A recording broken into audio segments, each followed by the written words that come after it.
গ্রামে গ্রামে ফেরি করে শরীর একদম ক্লান্ত আর প্রচুর রোদ,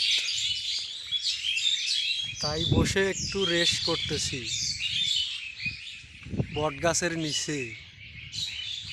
অনেক সুন্দর আবহাওয়া, অনেক সুন্দর একটা বটগাছ। ওয়াও, সত্যি অসাধারণ সুন্দর।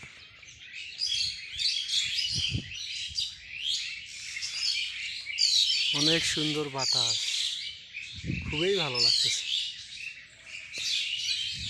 এরকম একটা বটগাছ যদি থাকে তার কিছুই লাগে না, মনে হয় আল্লাহ তাআলা একটা সৃষ্টি করছে কি জিনিস, অনেক শান্তি।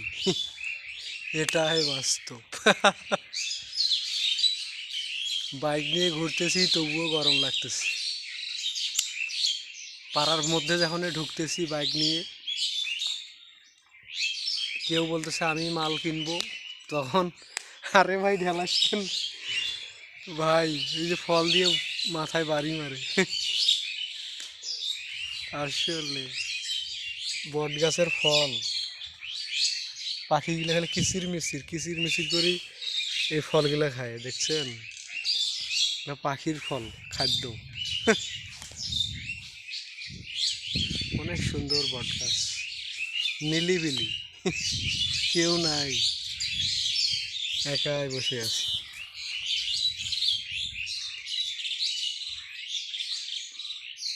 পাড়ার ভিতরে ভাই প্রচুর গরম, রোদ।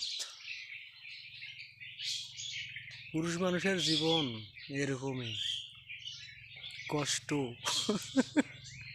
দুঃখ, যন্ত্রণা, বেদনা। পুরুষ মানুষ সবখানেই কষ্ট পায় রে ভাই।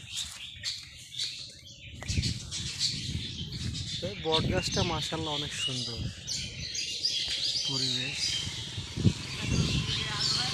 মানুষও যাচ্ছে বট গাছের নিচ দিয়ে, মানুষ খেলে ঘু ঘু করে যাচ্ছে। আর মাথার মধ্যে ফলগুলো ফালাচ্ছে পাখিগুলো, দেখছেন? এত ফল রে ভাই। এই যে ফল, পাখিগুলো খাচ্ছে।